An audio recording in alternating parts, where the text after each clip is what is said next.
apakah kita sudah menjadi milik kepunyaan Tuhan atau tidak? Di dalam setiap rumah tangga, pasti kita punya perabot-perabot di rumah. Perabot-perabot di rumah itu berupa piring, gelas, garpu, kursi, tempat tidur, lemari, dan lain sebagainya. Itu adalah merupakan perabot-perabot rumah tangga. Ketika saudara dan saya mau mempergunakan perabot-perabot itu, Mama Jack, saya tanya dulu, kira-kira Mama mau pakai piring 1-2 bulan tidak dicuci, kira-kira Mama mau nggak? Harus sampai 2 bulan, sehari pun tidak bisa. Karena kotor, iya kan? Jangankan 1-2 bulan, 1-2 hari aja nggak cuci sudah bau. Pasti kita harus membersihkan terlebih dahulu. Begitu juga dengan lemari. Kita menaruh pakaian di lemari.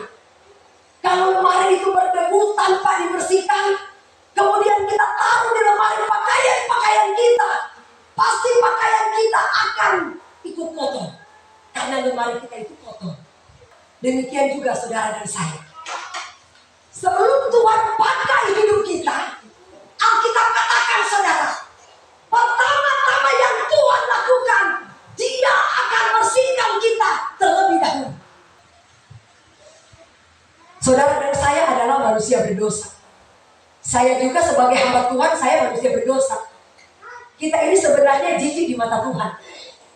Kira-kira saya tanya dulu, Pak Yohanes, sudah ada berapa dosa yang kamu lakukan selama hidup? Tidak dapat dihitung, itu yang betul. Setiap hari, jangankan setiap hari, setiap detik, setiap menit, pasti kita melakukan dosa. Makanya kenapa Yesus datang? Dia rela merendahkan dirinya, taat sampai mati di kayu salib, tebus dosa saudara dan saya, supaya kita diselamatkan. Amin. Bukan berarti karena Yesus telah mati, mengorbankan darahnya, kita seenaknya saja berbuat dosa. Tidak. Ketika Yesus mati, cuma menggantikan korban binatang. Ya. Kalau dulu zaman bangsa Israel, ketika mereka melakukan dosa, harus ada korban binatang yang harus dipersembahkan di mezbah korban bakaran. Tapi sekarang kita tidak. Kita tinggal akui. Karena apa? Darah binatang telah digantikan dengan darah Yesus Kristus. Kalau sampai darah Yesus tidak tercurah, sekarang saya tanya dulu sama Mama Ucok. Mama Ucok, harga babi 1 kilo di Kebun berapa? 1 ekor 5 juta, 6 juta sampai 10 juta. Pak, kalau bangsa Israel mempersembahkan korban bakaran itu, apakah harus beli kilo atau binatang hidup? Hidup. Kalau seandainya Yesus tidak mati, Mama Ucok gaji nggak sanggup tebus beli baju. Setiap detik, setiap menit kita melakukan dosa. Masa setiap hari harus beli babi untuk tebus dosa? Makanya karena kematian Yesus, kita dibebaskan oleh darah binatang. Karena Yesus menggantikan dengan darahnya sendiri. Makanya harus menghargai pengorbanan Tuhan Yesus. Amin. Dia telah mati dan tebus buat hidup saudara dan saya. Bukan berarti kita seenaknya saja melakukan dosa. Tidak. Ya. Ketika kita melakukan dosa saudara, kita terus berjuang dan berjuang. Tuhan, berikan saya kekuatan, berikan saya kemampuan supaya saya boleh hidup kudus dan berkenan di hadapan Allah. Amin. Ketika kita mengaku dosa, Tuhan hapus dosa kita. Karena dia katakan, jika kamu mengaku dosa, Tuhan setia dan adil, Dia pasti akan ampuni dosa kita. Coba buka dulu ayatnya. Bolehkah kita bertekun dalam dosa supaya semakin bertambah kasih karunia itu terus?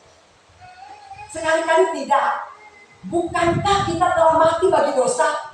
Bagaimanakah kita masih dapat hidup di dalamnya? Atau tidak tahukah kamu bahwa kita semua yang telah dibaptis dalam Kristus telah dibaptis dalam kematiannya terus? Dengan demikian kita dikuburkan bersama-sama dengan Dia oleh baptisan dalam kematian, supaya sama seperti Kristus telah dibangkitkan di antara orang mati oleh kemuliaan Bapa, demikian juga kita yang hidup dalam hidup yang baru. Saya akan bicara masalah baptisan. Jangan pernah fanatik baptisan. Mama kan, Tuhan Yesus baptis selam atau bercit? Selam. Kenapa Mama dibercit? Apakah itu melakukan kehendak Bapa atau kehendak manusia? Sedangkan Yesus mengajarkan kita Islam. Manusia. Makanya kita katakan saudara, percuma engkau beribadah kepada Tuhan, sedangkan ajaran yang kau ajarkan adalah perintah manusia. Bangsa ini memuliakan Tuhan dengan bibirnya, tapi hatinya jauh daripada Tuhan. Bangsa ini memuliakan aku dengan bibirnya, padahal hatinya jauh daripada aku. Terus, percuma mereka beribadah kepadaku, sedangkan ajaran yang mereka ajarkan adalah apa, Pak? Perintah manusia. Baptisan artinya baptiso. Baptiso artinya diselamatkan. Ketika Yesus dibaptis oleh siapa, Pak? Yohanes Pembaptis di mana? Sungai Yordan. Setelah dia keluar dari air, dia katakan begini, inilah anakku yang kukasihi, kepadanya aku berkenan. Baru di situ dia menerima karunia Roh Kudus, kepenuhan Roh Kudus. Tuhan katakan, Yohanes membaptis dengan air. Manusia pendeta boleh membaptis kita dengan air, tapi yang akan datang kemudian itulah Yesus Kristus. Dia akan baptis kita dengan Roh Kudus dan dengan api. Pembaptis Roh Kudus bukanlah pendeta. Ini kepenuhan Roh Kudus waktu kita menyembah di sini. Apakah saya yang ajarkan kalian pakai kepenuhan Roh Kudus, mah? Tidak. Pembaptis Roh Kudus, Yesus yang turun langsung tumpang tangan ke mereka. Setelah mereka dipenuhkan dengan Roh Kudus, nanti mereka akan mendapatkan baptisan api, itulah tantangan. Orang pasti akan ejek-ejek. Ngapain kalian bikin di gereja tentang? Pasti akan ejek-ejek, Pak. Tapi mari kita terima firman yang benar. Ketika saudara dan saya melakukan dosa sebegitu jijik, sebegitu buruk kita di hadapan Tuhan, saudara. Ketika Tuhan katakan hanya baptisan ini yang akan menyucikan kita dari dosa-dosa. Baptisan adalah sebagai jalan keampunan dosa. Kisah Rasul. Jawab Petrus kepada mereka, bertobatlah dan hendaklah kamu masing-masing memberi dirimu dibaptis dalam nama Yesus Kristus untuk pengampunan dosamu, maka kamu akan menerima karunia Roh Kudus. Berarti baptisan sebagai jalan keampunan dosa. Mak, anak kecil sudah tahu dosa tidak? Belum. Banyak sekali dosa yang kita lakukan, Mak. Yesus dibaptis umur sudah dewasa. Kita banyak melakukan dosa yang jijik, dosa yang buruk di hadapan Allah. Tetapi Tuhan katakan, ketika kita dibaptis, kita disucikan, ditenggelamkan semua dosa-dosa kita. Baru ketika kita keluar, kita dibersihkan, kita disucikan. Jawab Petrus kepada mereka, terus, hendaklah masing-masing memberi dirimu dibaptis dalam nama Yesus untuk pengampunan dosa. Seorang dia pemimpin agama besar, namanya Nikodemus. Adalah seorang Farisi yang bernama Nikodemus, seorang pemimpin agama. Pemimpin agama, Pak. Kita pasti yang akan menentang kita adalah pemimpin agama, ya. Terus, dia datang pada waktu malam kepada Yesus dan berkata, Rabi, kami tahu bahwa engkau datang sebagai guru yang diutus Allah. Sebab tidak ada seorang pun yang dapat mengadakan tanda-tanda yang engkau adakan itu jika Allah tidak menyertai-Nya. Terus, Yesus menjawab katanya, aku berkata kepadamu, sesungguhnya jika seorang tidak dilahirkan kembali, ia tidak akan melihat kerajaan Allah. Sampai di sini aja dulu, supaya nggak aneh. Saudara, Nikodemus ini adalah pemimpin agama. Kenapa dia berjumpa dengan Yesus, Pak, di waktu malam?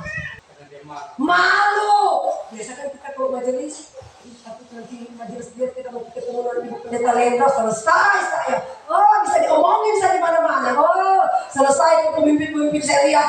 Oh, kenapa kalau gereja di situ? Aduh, itu terus tepuk tangan. Dia sembunyi-sembunyi, takut teman-teman majelis lihat.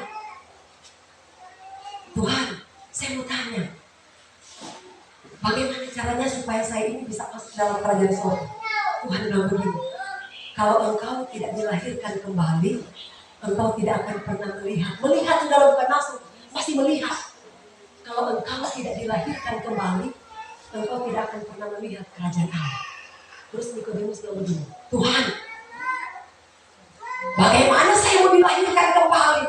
Saya ini kan sudah tua, sutetek, Pak. Masa sutetek kita mau masuk dalam perut ibu? Bisa nggak, Bu? Saya sutetek, saya mau masuk lagi dalam tapi nomor ke perut. bilang tuh, bagaimana mungkin seorang dilahirkan kalau ia sudah tua? Dapatkah ia masuk kembali dalam rahim ibunya dan dilahirkan lagi? Itu Nikodemus bilang, Tuhan, saya ini sudah tua setete. Masa kita mau masuk lagi dalam perut ibu? Nah, ayat berikut Tuhan bilang begini, Nikodemus, dengarkan baik-baik. Maksud saya begini, jikalau engkau tidak dilahirkan lewat air dan roh, lewat air, Pak, dilahirkan lewat air berarti apa? Masuk dalam air dulu. Perut ibu kan di dalam, berarti masuk dalam air. Jikalau engkau tidak dilahirkan lewat air dan roh, engkau tidak akan, ia tidak dapat masuk ke dalam kerajaan Allah. Apakah pendeta yang bilang ini? Pak Martin, saya yang bilang ini. Tadinya saya diajak oleh teman saya pergi bergereja di gereja yang jalan Setaye. Pulang-pulang saya, bapak saya sudah tunggu di pintu. Kamu itu udah bagaimana kamu? Saya dengar kamu sok tinggi-tinggi di gereja kamu nyamuk. Nah, itu bapak saya. Pakam nyamuk mereka ke rumah ibadah. Tapi saya nekat. Namanya sudah merasa terpanggil. Siapapun orang saya nggak ada. Walaupun orang tua saya larang, ya. Akhirnya saya sembunyi pergi sekolahan kita. Orang tua tidak kasih uang saya sepeser pun. Sembunyi saudara. Apakah yang terjadi? Sampai di kampus saya tidak ada uang sama sekali. Mau beli odol aja saya tidak ada uang. Saya berdoa, saya menangis. Tuhan pelihara saya. Orang tua saya tidak mau perhatikan saya. Saya sekolah, saya tidak punya uang. Tapi kalau saya merasa anak adalah anak yang terpanggil, tolong Tuhan adakan semua keperluan saya. Saudara, biasakan kami kalau persembahan, kami nggak seperti ini bahwa, enggak, kami maju ke depan. Semua orang pada kasih persembahan maju, saya aja yang duduk di tempat karena tidak punya uang sepeser pun. Tiba-tiba saya menangis di tempat duduk. Tuhan, saya tidak ada uang persembahan. Tiba-tiba di saat saya menangis di tempat duduk, datanglah satu teman saya, dia orang Filipina. Dia kata gini, Benda, aku ada berkat buat kamu. Dia kasih saya 5.000 rupiah. Itu bersyukurnya luar biasa, Pak. 5.000 itu sudah sangat bersyukur. Akhirnya saya bisa tukar, saya bisa beli odol, persembahan waktu itu 100 rupiah masih berguna. Waktu di zaman saya, Pak, 100 rupiah masih berguna. Ya. Saya sudah bisa beli odol, sudah bisa beli sabun mandi, Pak. Bukankah Tuhan pelihara kita? Amin. Saudara, tiba-tiba pas libur kampus, saya berusaha pulang. Saya pikir orang tua saya sudah luluh hatinya karena dengar saya sudah sekolah. Ternyata tidak.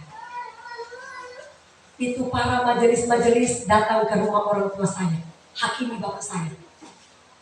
Jok, kenapa anakmu sekolah ditepuk-tepuk tangan yang pakai nyamuk? Aduh, Jok. Akhirnya bapak saya marah saya. Kamu bikin malu papa. Pokoknya papanya mau lihat kamu balik ke kampus. Berani kamu balik, papa bakar kamu ke baju-baju. Saya bilang, papa boleh bakar saya ke baju. Tapi jangan sampai Tuhan yang bakar saya. Saya tetap berangkat. Walaupun tidak dikasih uang sepeser pun, saya tetap berangkat. Tiba-tiba saya punya desa kan kalau protestan, Pak, ada Mama Ani. Ya, di baptis kan ada Mama Ani. Mama Ani saya kejar saya. Dan bilang, Mama Ani tidak ada uangnya. Mama Ani lihat Bapak udah marah kan. Ini, Mama Ani cuma ada 20.000. Di sekolah sudah baik-baik kan. Saya pergi sekolah dengan air mata cuma bawa uang 20.000. Setelah saya tamat, apa yang terjadi? Saya bilang, Tuhan, sekarang saya sudah hamba Tuhan. Saya tidak mau lagi merengek-rengek sama orang tua. Mulai detik ini, saya percaya saya dipelihara oleh Tuhan. Sampai detik ini, saya tidak pernah minta sama orang tua saya. Dan saya diberkati oleh Tuhan. Amin. Berikan tepuk tangan buat Tuhan. Haleluya. Ya, itulah saudara. Kalau kita adalah panggilan Tuhan, Tuhan punya 1000 macam-macam cara untuk menolong anak-anak Tuhan. Amin. Masih lanjut saudara. Terus dia katakan begini, Nikodemus, Tuhan, bagaimana mungkin saya mau dilahirkan kembali kalau saya sudah tua? Nah mungkin saya masuk lagi dalam perut ibu. Tuhan bilang begini, Nikodemus, Maksud saya, kalau engkau tidak dilahirkan lewat air dan roh, engkau tidak akan pernah masuk ke dalam kerajaan Allah.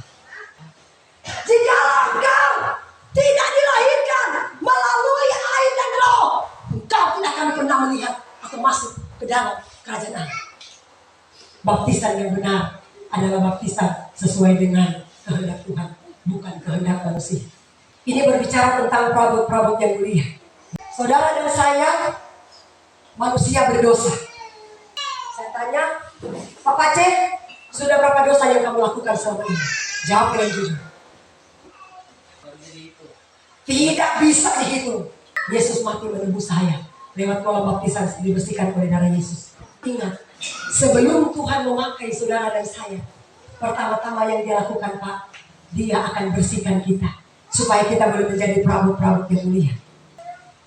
Bagaimana caranya Ibu Pendeta? Tuhan membersihkan hidup kita. Pertama-tama dia bersihkan lewat firman. Kalau firman Tuhan disampaikan tidak mempan, dia akan pakai masalah untuk membersihkan hidup kita. Dia akan izinkan saudara masalah, tekanan, penderitaan, penganiayaan akan terjadi dalam hidup saudara dan saya. Kalau kita sama sekali tidak pernah berubah dan bertobat, maka masalah bertubi-tubi akan datang dalam hidup kita. Karena dia tidak mau memakai orang yang kotor. Dia mau kita bersih duluan. Ketika saya sebagai hamba Tuhan, sebagai pengkhotbah, saya mengajarkan begini kepada jemaat. Saudara, mari kita hidup kudus. Saya sendiri nggak kudus, Mak. Alkitab katakan, jika garam itu menjadi tawar, dengan apakah dia diasingkan, pasti akan dibuang dan diinjak orang. Saya berkhotbah jangan berzina, saya sendiri berzina. Saya berkhotbah jangan mencuri, saya sendiri mencuri. Saya berkhotbah jangan berdusta, saya sendiri berdusta. Saya pasti akan dibuang dan diinjak orang. Dan saya pasti akan ditolak oleh Tuhan. Dan Tuhan pasti akan menghajar saya. Lewat apa? Lewat masalah bertubi-tubi yang akan datang silih berganti sampai saya benar-benar bertobat sungguh-sungguh di hadapan Allah. Itulah cara Tuhan membersihkan setiap manusia. Makanya firman Tuhan bilang, kalau kita melakukan kesalahan, kemudian Tuhan hajar, Tuhan pukul kita, berarti kita anak-anak mahal. Kalau Tuhan tidak pernah hajar ketika kita melakukan kesalahan, kita anak-anak gampangan. Coba kamu buka dulu ayatnya. Kamu memang sudah bersih karena firman yang telah kukatakan kepadamu. Terus, karena Tuhan menghajar orang yang dikasihinya, dan ia menyesal orang yang diakuinya sebagai anak. Mak, kalau saya melakukan kesalahan, saya dipukul, saya bersyukur. Kenapa? Karena saya bukan anak gampang, tapi saya anak mahal, anak kepunyaan Tuhan. Makanya Tuhan bilang, Tuhan mengenal anak-anak kepunyaannya. Anak-anak kepunyaan seperti Pak Mate bilang, harus jadi teladan. Amin. Menjauhi kejahatan. Seperti itu, Mak. Tuhan hajar. Kalau saya tidak bertobat, sudah dihajar lewat firman, tetap seperti itu. Tuhan pukul lewat masalah, tetap seperti itu. Firman Tuhan bilang, jika ranting tidak berbuah, bertahun-tahun aku kasih kesempatan. Lebih baik kupotong dia. Angkat aja nyawanya. Karena tidak pernah berbuah. 1 tahun Tuhan kasih kesempatan, oke. 2 tahun, oke. 3 tahun tetap tidak berubah. Tuhan bilang, lebih baik aku ambil nyawanya. Jika ranting tidak berbuah, dia akan jatuh, kering, layu, dan mati. Iya kan? Supaya kita tetap berbuah, melekatlah kepada pokok. Jangan pernah menjauhkan diri dari pertemuan-pertemuan ibadah. Amin. Ibadah itu sangat penting. Hati kita ini harus terus-menerus berisi dengan firman Allah. Amin. Jika kamu tetapi jika kamu bebas dari ganjaran yang harus diderita setiap orang, maka kamu bukanlah anak, tapi kamu anak-anak gampang. Berarti Pak Tuhan hajar saya anak mahal. Amin. Terus, masih. Selanjutnya dari ayat kita yang sebenarnya kita beroleh ganjaran. Dari mereka kita hormati, kalau demikian bukanlah kita harus lebih taat kepada Bapa segala roh, supaya kita boleh hidup. Kadang-kadang saudara kita melakukan kesalahan dosa. Kita sudah katakan kepada Tuhan, saya melakukan dosa ini Tuhan. Tuhan bilang, oke nak, aku sudah ampuni kamu. Tuhan aja sudah ampuni kita. Tuhan aja sudah hapus kita ke dosa. Tapi kadang-kadang manusia nggak bisa melupakan dosa manusia. Betul nggak Pak? Tuhan sudah lupa, tapi manusia masih ingat-ingat dia berdosa. Tuhan bilang, oke, jika kamu mengaku dosa, aku setia dan adil. Aku akan mengampuni dosa kamu. Tuhan sudah hapus, Tuhan sudah lupa. Tapi manusia masih ungkit dosa manusia itu. Itulah manusia, bukan seperti Tuhan. Saudara ingat, kita semua manusia berdosa. Jangan saling menghakimi satu dengan yang lain. Oke, kalau dia sudah sadar, kalau dia sudah mengakui di hadapan Tuhan, kita terima dia sebagai orang yang mencintai Tuhan. Amin. Jangan pernah kita jauhi, jangan pernah kita hindari, jangan pernah kita singkirkan, tapi mari kita rangkul. Amin. Karena kita semua sama-sama orang berdosa di mata Tuhan. Jika kita mengaku dosa kita, maka Ia setia dan adil, sehingga Ia akan mengampuni segala dosa kita dan menyucikan kita dari segala kejahatan. Saudara, masalah pengakuan, saya kasih tahu. Saya sudah mengakui, misalnya contoh, saya ini dosanya, saya suka sekali mencuri, contoh. Saya suka sekali berdusta, atau saya suka sekali menipu orang, dan lain sebagainya. Saya akui itu di hadapan Tuhan, Pak. Contoh ya. Ketika kita mengakui di hadapan Tuhan, supaya kita terlepas dari dosa itu, Pak, jangan cuma akui di hadapan Tuhan. Harus berani saksikan di hadapan jemaat. Amin. Supaya kita jangan pernah terikat dengan dosa yang sama. Sebab kalau kita sudah saksikan ke jemaat, mereka akan jadi saksi. Oh, dia sudah bersaksi. Ketika kita mengulangi lagi, ada roh hati nurani yang menuduh. Kamu kan sudah bersaksi. Kamu sudah ngomong begitu loh. Ayo kita berkhotbah lah. Tadi kamu sudah berkhotbah ini loh. Kamu ya, kita dituduh, saudara. Akui di hadapan Tuhan, akui di hadapan jemaat. Baru kita diampuni oleh Tuhan. Amin. Kita dibebaskan dari dosa itu, dan setan tidak akan pernah lagi mengikat kita. Ketika kita mengaku dosa, Pak, bukan untuk mempermalukan diri kita, tapi untuk mempermalukan setan dan untuk melumpuhkan kekuatan setan. Amin. Jadi jangan sampai kita itu ditipu oleh setan. Pikir kalau kita mengakui, kita memalu. Tidak. Justru kita mempermalukan setan, supaya setan jangan pernah mengikat kita terus. Makanya jelas Alkitab katakan, saudara, kalau kita mau ingin dipakai oleh Tuhan, pertama-tama Tuhan akan bersihkan kita, supaya kita layak dipakai menjadi alat kemuliaan Tuhan. Perabot-perabot yang bersih, perabot-perabot yang layak, yang siap dipakai, siap digunakan, supaya kita tidak mendapatkan penyakit. Tentu saja piring-piring itu harus bersih, lemari itu harus bersih, semua harus bersih. Dan kita yang melayani Tuhan, kita juga harus bersih di hadapan Tuhan, supaya kita layak di hadapan Tuhan. Amin.